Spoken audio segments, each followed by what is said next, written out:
Hey guys, what's up? Sirmo11 here with the top 10 cartoons of 2016.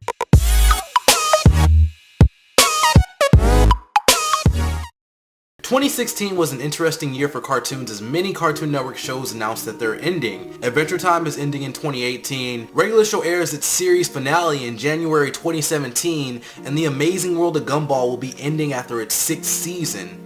Also during this year, Steven Universe took summer and ran with it, having a fantastic run of episodes dubbed The Summer of Steven. Nick's new hit TV show Loud House premiered and ended up getting a 2nd season within the same year, with the 3rd season on its way next year. The show is outdoing SpongeBob in some reruns as well. Milo Murphy's Law, a new show by the creators of Phineas and Ferb, premiered on Disney XD and will have a plot going on with the show as well. This year also marked the end of Gravity Falls, a show loved by many. But enough of that, you're here for my top 10 list of cartoons for 2016. I'm probably going to upset you guys right away with this list because I don't have 10 cartoons. I don't watch enough shows for that. And allow me to start off by saying that I really wanted the Loud House to be on this list, but alas, I haven't started watching the show in order. I've seen a few episodes here and there, but I'm really watching Bob's Burgers at the moment, and then I'm going to try to finish that. And if I finish the shows by the end of January, perhaps I'll make an updated list, but right now this is the list that you're going to have to deal with. I also can't remember every detail about these shows from this year. I did do research for the video, but that's about it. With that out of the way, let's go. Number 10, and number 9, and number 8, Justice League Action.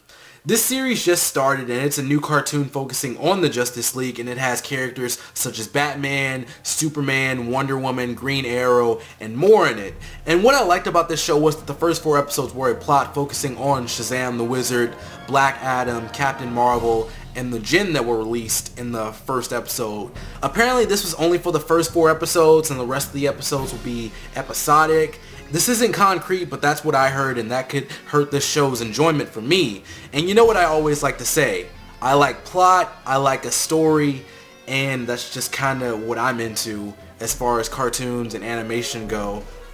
The animation in this show is okay, and I prefer Young Justice's style of animation, but that's coming back, so I have nothing to worry about. Yeah.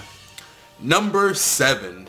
Miracle-less. Miracle-less returned on Nickelodeon in America with new episodes, and I like the show. I think this show might have had some of the best potential on this list, but it just doesn't realize its own potential. And I brought this up before, but Miracle-less feels like a cartoon for kids. Not for kids and adults, small children. And it's the same plot every episode, and the progression is rare, being limited to new characters or the villains that they face in the episodes. Those seem to be the only things that really carry over. And it seems like it's made to where you can just jump right in, but I think the plots suffer because of the show being so open to new people. And I bring this up every time, but I've heard that the show had a plot, but no network would accept it with this plot, so we got this instead. We got something for kids. And it's not bad at all. I look forward to watching this show, but I just feel like it could improve so much and be so much more. And I've actually done a video giving my top 10 Miracle-less villains, which took forever to make, so please watch the video. But just like to summarize, I like the Pharaoh, the Evil Illustrator, Darkblade, the Mime. The origin story for Ladybug and Cat Noir was really good because it was actually related and it introduced more characters. And there's more characters in the universe besides these 2 characters, like more heroes and stuff. Simon Says even inspired me to do a theory for the show, which you should check out. And Volpina, the season 1 finale, was really hyped up, and well, I didn't love it as much as everyone else. It was alright. What I want from Miracle-less is I want development between the main characters and the side characters. Don't do the same thing every episode. Take a risk and have an ongoing plot. And if there's trouble like with the show airing or something, air the show more. If you're going to do a plot, you have to air the show more so people can get caught up if they do miss the episodes or something like that. And the creator is actually trying to build a universe of different heroes, so I hope that does work out for him. But that just seems like a lot of work, but we'll see. Moving on to number 6. Adventure Time. Adventure Time's had better years. Adventure Time didn't have many episodes in 2016. It didn't air often, and overall, Cartoon Network really isn't treating this show right. They put the season finale on a Saturday with no advertising at all. No one knew what was going on, but they aired the episodes anyway. And that being said, I did enjoy King's Ransom. Having an adventure with Finn, Jake, and Ice King was great. I also like seeing Betty again. I like that Lady Rainicorn got an episode for herself, and even Meow returned as an older character. That was cool. Farm World was revisited, and I liked seeing Ice Finn and the results of that whole plot. And I did not like the episode focusing on Jake's daughter. I was never really a big fan of the episodes for this show focusing on the side characters. I never was a big fan of those episodes. Of course, I have a few that I like this year, but overall, I'm not really a big fan of those episodes because I feel like Adventure Time does those episodes a lot. Instead of doing like a main plot, they're focusing on all these side characters, and some of these characters don't even matter. I just don't like that. I do like how the story is coming back, and there's even a mini-series coming out in 2017, and I do feel like Adventure Time is slowly returning to its former glory, and hopefully the last 2 seasons will be amazing. Moving on to number 5, Clarence. Clarence seems to be not so popular in the cartoon community. I never hear anything about it or even see videos on it. That being said, I like the show and I think it's tons of fun. For example, there's an episode where Clarence creates a popular comic strip at school. He thinks he has the power to change time. He's on a game show. He and Sumo try skateboarding, and there's more. There's plenty of episodes in Clarence that I like. And as I was actually looking more into it for this list, I saw that Clarence had a great run this year, and season 3 next year should be great. Clarence has so many great episodes, and I think that's kind of why I changed his position on the list, because originally I just make a list of the shows and I kind of have like an idea of where I want them to be, but originally Adventure Time was higher on this list. I was looking into the episodes and I was like, wow, I enjoyed a lot more stuff from Clarence, so maybe Clarence should be higher on this list, and that's why I have it at this position on the list. So to go through like more episodes that I liked from this year, there's an episode where Clarence makes a new friend on the phone and he eventually meets them. There's an episode with the substitute teacher, an episode where they build rockets, a birthday special, that was good, an episode where they climb up a tree. The Capture the Flag special was really good, and I love the way of how that started and everything. Like, they had a scene before the opening. That's normally a technique that I mostly see in anime, but I thought that was cool to see that there. And I would just say that Clarence really hit its stride in November, and it had great episodes back to back to back. And there's just too many good episodes to cover with Clarence. That's just a few of the episodes that I liked. And Clarence is getting really strong as a cartoon. I'd like to see more of the side characters hang with Clarence and his friends, because most of the time it's Clarence, Jeff, and Sumo, or Clarence by himself, or Clarence with Jeff, or Clarence with Sumo, or Clarence with Chad or his mother. But that's mostly what it is. Belson's in there as well, but side characters aren't around as much, and I'd like to see that, because there's often focus on the class as a whole instead of focusing on specific people with Clarence and his crew. And overall, just watch Clarence. Please watch Clarence. Please support the show. It is awesome. Moving on to number 4, We Bare Bears. And what I love about We Bare Bears is that it's current. There's so much in the show that it feels like someone within my age group created the show, or they have some young people writing these episodes, because it just feels so current, so new. I don't want to sound lame, but it feels so hip, you know? There's so much stuff about internet videos, memes, starting a YouTube channel, and more in the show. And it's great, but it also feels weird in a way, seeing things that I do in my day-to-day life within the show. And as with Clarence, I can just gush about so many episodes from We Bare Bears. There's an episode where the bears have a slumber party with Chloe. They work with Nom Nom. They meet Ranger Tabs, who I think is an awesome character. And there's one where Ice Bear leaves, and that's pretty good. Panda gets a new phone, and etc. The main cast of this show includes about 7 characters, with the bears being the main focus of the show. But the show introduces some awesome characters, and ones that may be one-offs at this point, but I would love to see them return later on.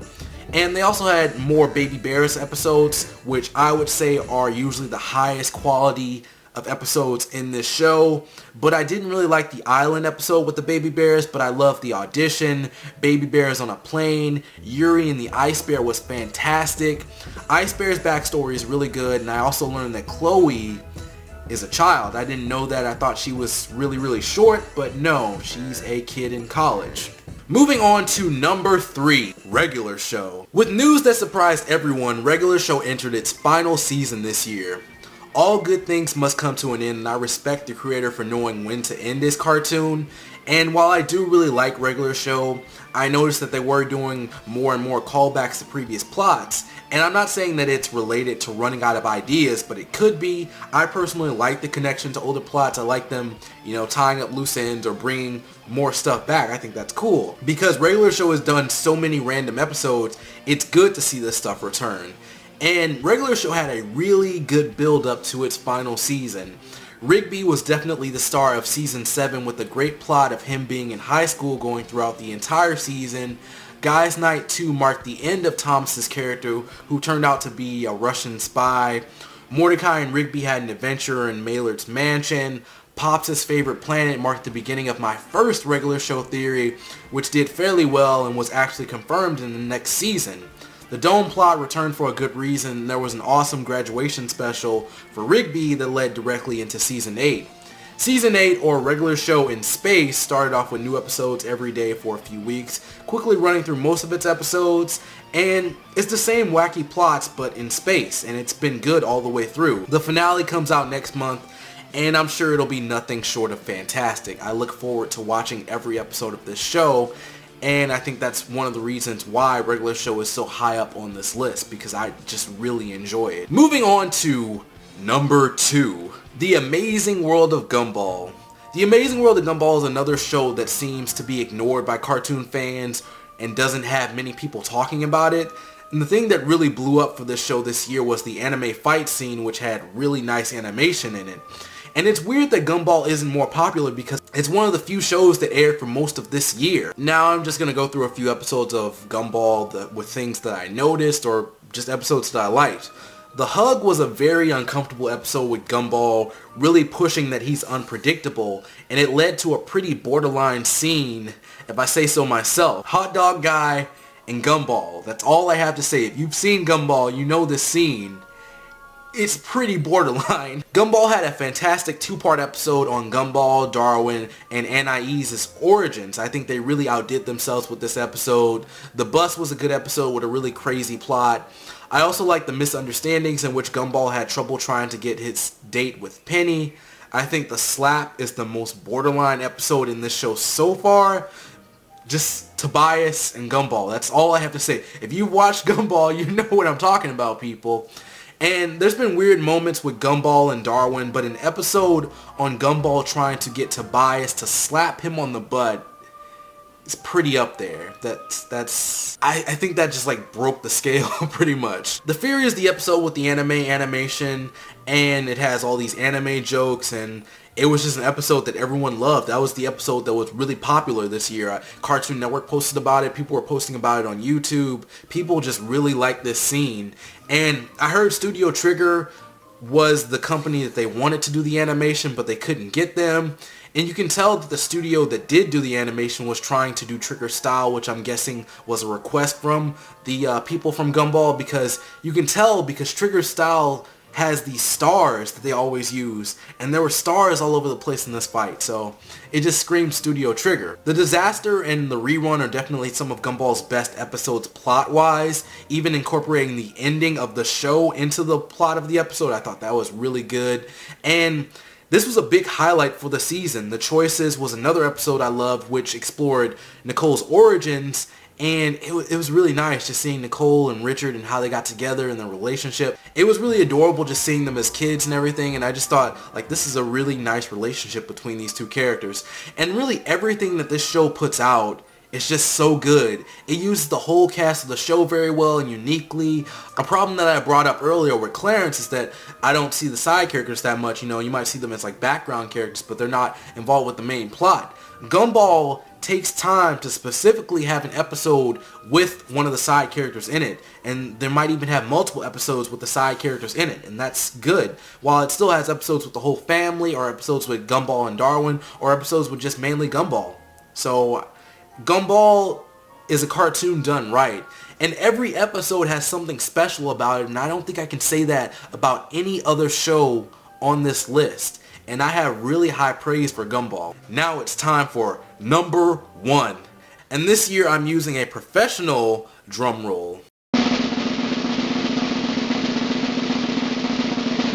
Number 1 is Steven Universe. What else would it be? It's the best cartoon on TV.